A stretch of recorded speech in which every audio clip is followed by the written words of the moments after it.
Sudarshan news से हरेराम मिश्रा हूँ और मेरा सवाल ये है कि दिल्ली में अभी हाल में ही एक घटना घटी। एक युवती को विधर्मी युवक ने 35 टुकड़ों में काट दिया।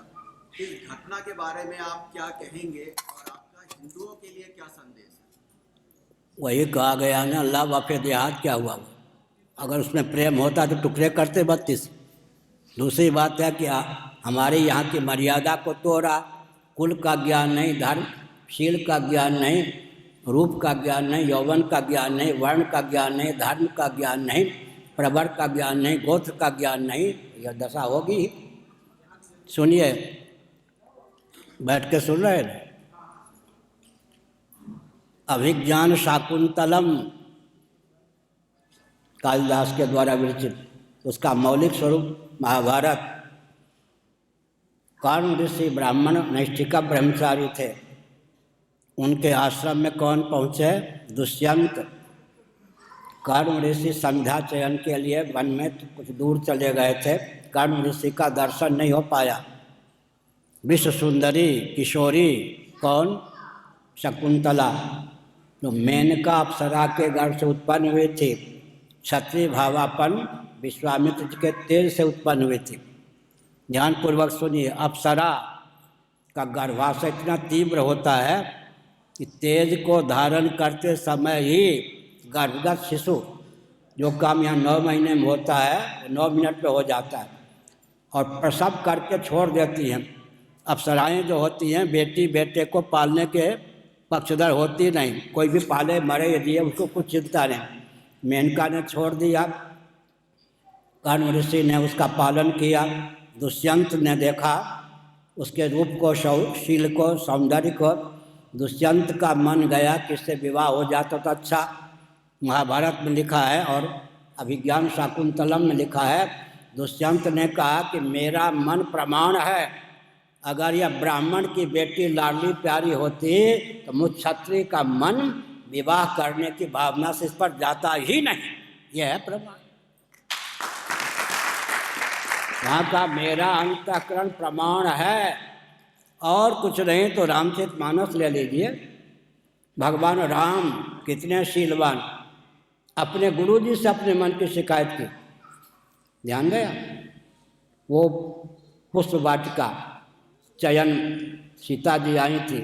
गुरुदेव आज मेरे मन ने मुझको धोखा दे दिया। एक आई थी किशोरी पुष्प चयन के लिए, मेरा मन डमाडोल हो गया। विश्वामित्र ने कहा तुम्हारा मन धोखा नहीं दे सकता, तुम्हारे लिए ही उसका जन्म हुआ, तुम्हारी आज्ञा शक्ति है। भगवान राम ने अपने मन की शिकायत अपने गुरुजी से की। गुरुजी ने कहा राम तुम्हारा मन पत्नी बुद्धि से उस पर गया ना, जो पत्नी बने, तुम्हारी पत्नी होने के लिए उसका जन्म हुआ है। तुम ठीक हो, तुम्हारा मन गलत जगह नहीं गया। ये है। वहाँ टुकड़े कर दिए 32 पे 2-2 फेंक दिए। वो लव जिहाद क्या हुआ? लव का अर्थ पर्यवसानशील होता है क्या? अच्छा, वो लड़की भी कैसी रही होगी, अपने कुलशील का उसने ध्यान नहीं रखा। और लव करने वाला लव वाला था क्या? वो हत्यारा था, अब पकड़ा भी गया है। अखंड भारत के जो देश है वो कौन कौन से हैं? अभी से समझ गए, अभी से बता दें। बैठ। मंत्र को छिपा के रखना चाहिए, मंत्रणा को छिपा के रखना चाहिए। वो राजा मारा जाता है जिसकी मंत्रणा फूट जाती है। समझ गए? आप क्या क्या चाहते हो? वही तो समझ गए। कौन कौन सा देश भारत को मिलाना चाहते हो? बोलो। बैठिए। मानसरोवर तक बर्मा, श्रीलंका, बांग्लादेश, पाकिस्तान, इतना तो कम से कम लोग हैं। सुनिए, 100 वर्षों की कुल अवधि में ये सब भारत से विखंडित हुए। केवल 100 वर्ष की अवधि में ये सब भारत से पृथक हुए हैं। बर्मा, श्रीलंका, और ये कहाँ तक का? वहाँ तक, और वो मानसरोवर तक का 100। अच्छा, बुरा न मानो, होली है। स्वतंत्र भारत के प्रधानमंत्रियों ने 14 बार देश का विभाजन करवाया, 2.5 बीघा जमीन तक।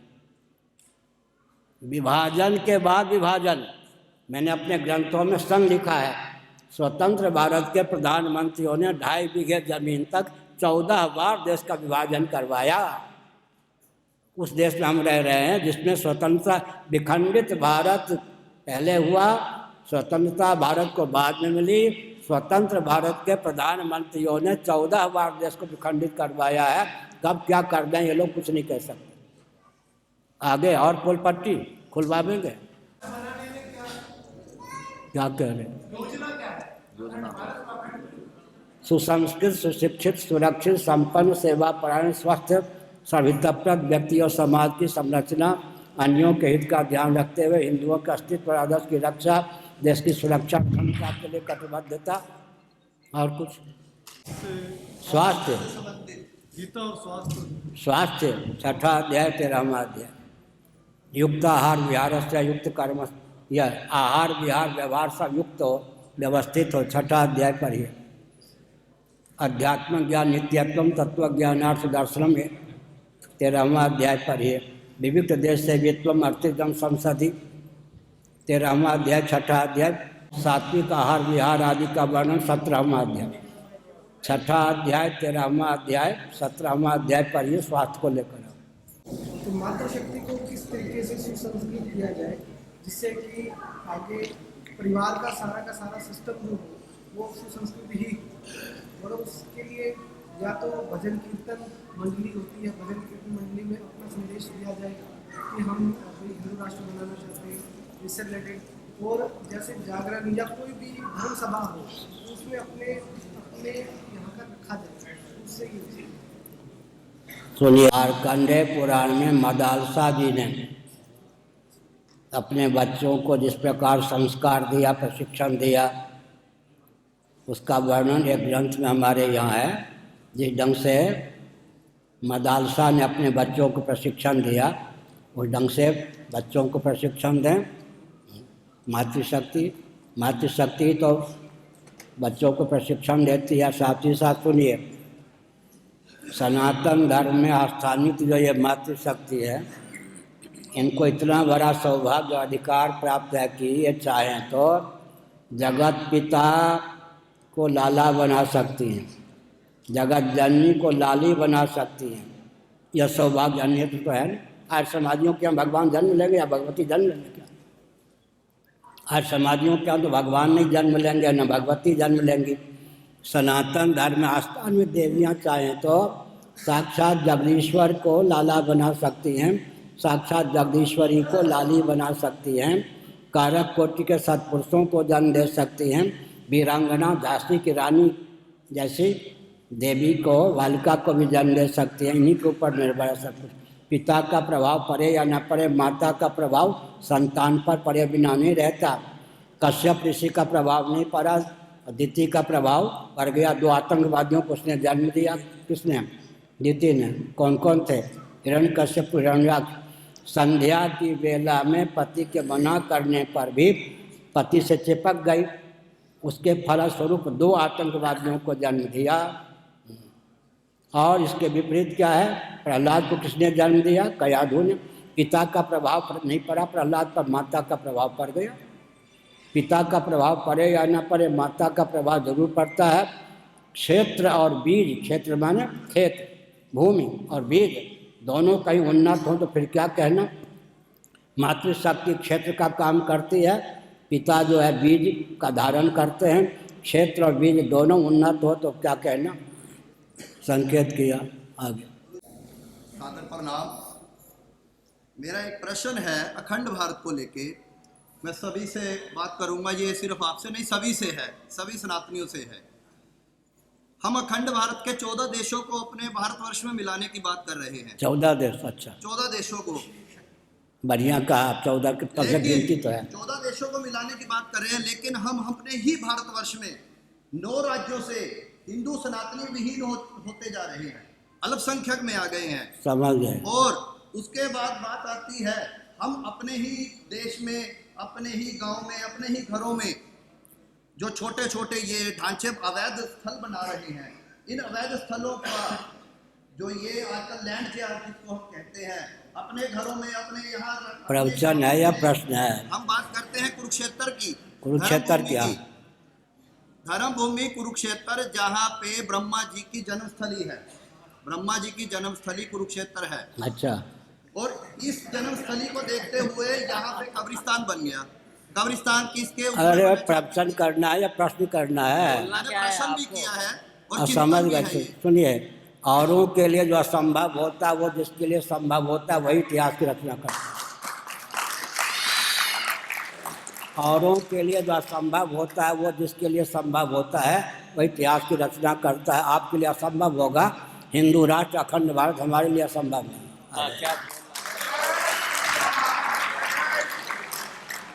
आओ सुनो, कोई भी क्रांति आती है संक्रमण काल में ही। बुराई की पराकाष्ठा होती है तभी क्या होता है, क्रांति कब आती है? संक्रमण काल में ही, अराजकता की पराकाष्ठा के समय ही स्वस्थ क्रांति उद्भासित होती है। आगे क्या, कृष्ण पक्ष के बाद शुक्ल पक्ष आता ही है। आगे 30 वर्ष पहले मैंने कहा था हर हिंदू सेना हो। ये माताएं भी अभी कहा हमने झांसी की रानी के समान प्रशिक्षण करें। ननिहाल में झांसी की रानी जब बालिका थी ना, प्रशिक्षण मिला था।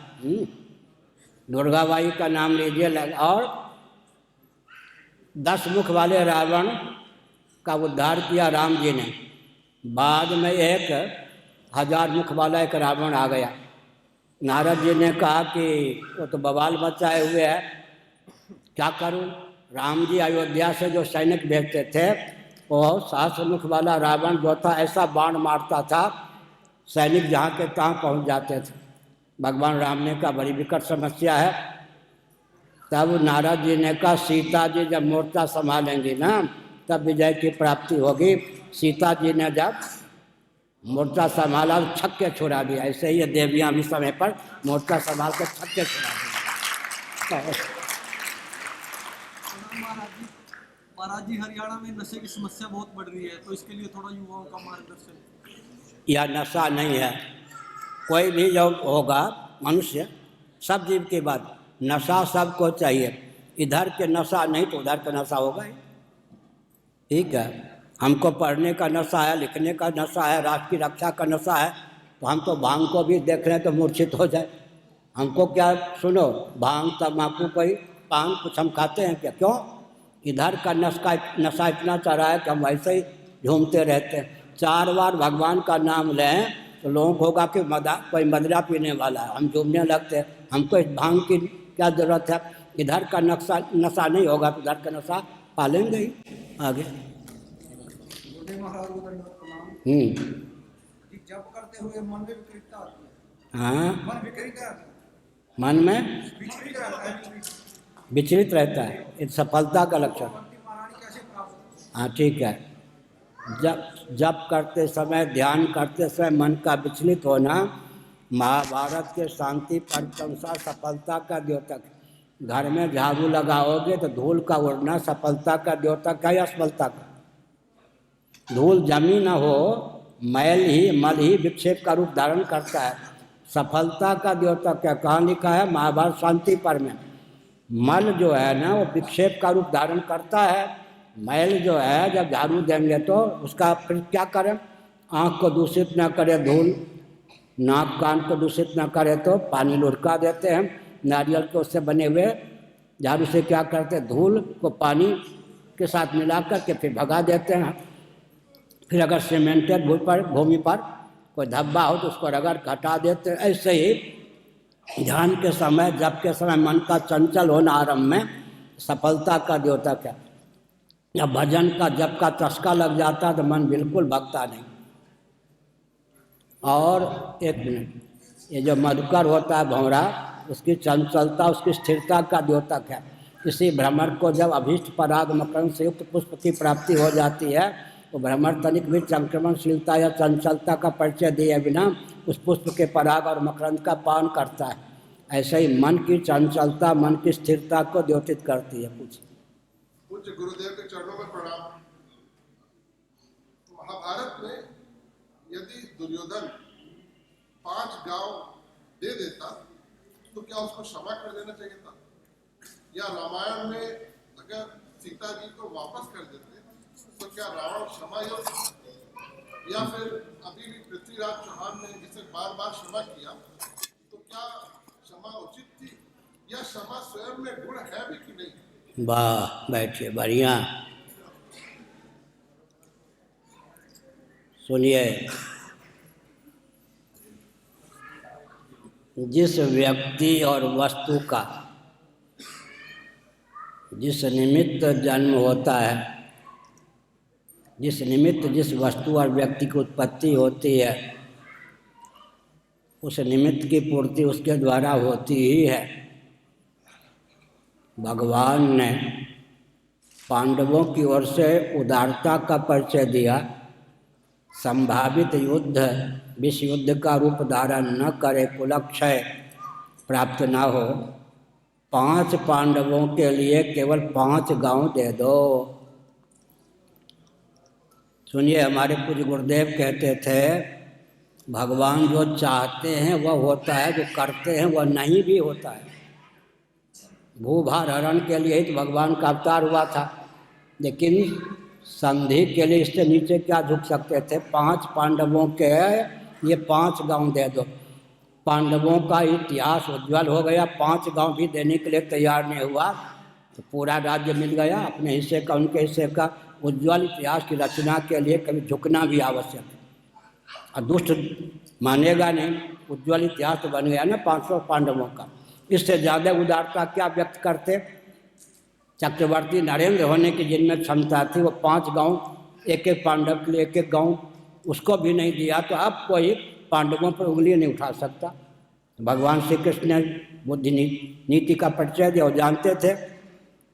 अच्छा, दुर्योधन ने क्या कहा? पांडव गीता पढ़िए, महाभारत शांति पर्व में भाव वही है। पांडव गीता में स्पष्ट है, जानामि धर्मम न च मे प्रवृत्ति, जानामि अधर्मम न च मे निवृत्ति। धर्म को धर्म ही जानता हूँ, अधर्म को अधर्म ही जानता हूँ, लेकिन धर्म में मेरी प्रवृत्ति नहीं है, अधर्म से निवृत्ति नहीं है। मुझको मार करके हमारे हिस्से की भी भूमि का उपभोक्ता बन जाओ। सुई के गिरने पर जितनी भूमि छिपती है बिना युद्ध के उतना भी नहीं दे सकता। दुर्योधन के मुख से निकला, पांडवों का इतिहास उज्ज्वल हो गया। अंत में जिनको मरना था मार दिए गए, अपने हिस्से की भूमि नहीं, उसके हिस्से की भूमि के मालिक बन गए। अच्छा तो हुआ, इतिहास तो बन गया।